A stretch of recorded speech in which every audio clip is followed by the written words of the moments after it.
ಅಧಿಕಾರಿ ವಿರುದ್ಧ ಗುಡುಗಿದ ರೈತ ಮುಖಂಡ. ದೇಶಕ್ಕೆ ಅನ್ನ ನೀಡುವ ರೈತರ ಕೆಲಸ ಮಾಡಿಕೊಡದ ಕೃಷಿ ಅಧಿಕಾರಿಗಳ ವಿರುದ್ಧ ಅಖಿಲ ಕರ್ನಾಟಕ ರಾಜ್ಯ ಕಿಸಾನ್ ಜಾಗೃತಿ ಸಂಘದ ಜಿಲ್ಲಾ ಘಟಕದ ಗೌರವಾಧ್ಯಕ್ಷ ಲಕ್ಷ್ಮೇಶ್ವರದ ಟಾಕಪ್ಪ ಸಾತ್ಪುತೆ ಹರಿಹಾಯ್ದರು. ಗಜೇಂದ್ರಗಢದಲ್ಲಿ ರೈತರನ್ನು ಉದ್ದೇಶಿಸಿ ಅವರು ಮಾತನಾಡಿದರು. ವರದಿ ನಾಗರಾಜ ಹಣಿಗೆ, ಪ್ರಜಾಧ್ವನಿ, ಲಕ್ಷ್ಮೇಶ್ವರ.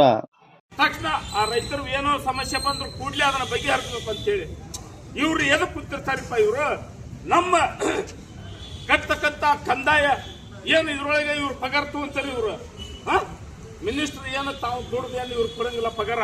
ಇಲ್ಲ ಇರ್ತಕ್ಕಂಥ ಸಾರ್ವಜನಿಕರು ಮತ್ತು ರೈತರು ಕಟ್ತಕ್ಕಂಥ ಕಂದಾಯ ರೊಕ್ಕದಾಗ ಇವರು ಪಗಾರ ತಗೊಂತಾರ. ಅಂತದು ಇವರು ನಮ್ಮ ಅಡಿಯಾಳಿತಂಗ ಇವರು ನಮ್ಮನ್ನ ಕೆಲಸ ಮಾಡೋದಿಲ್ಲ ಅಂತಂದ್ರೆ ಮತ್ತೆ ಇಂಥ ಅಧಿಕಾರಿ ಇಟ್ಕೊಂಡ್ರೆ ಏನ್ ಮಾಡ್ಬೇಕು ನಾವು?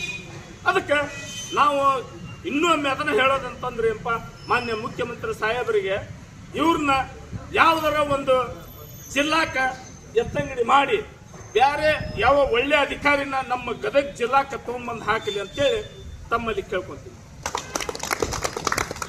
ತಮ್ಮ ಮಾನಸಿಕ ಅಳವನ್ನು ನಮ್ಮ ರೈತರ ಪರವಾಗಿ ತೋಡಿಕೊಂಡಂತ ಅಣ್ಣವರಿಗೆ ತುಂಬ ಧನ್ಯವಾದಗಳು.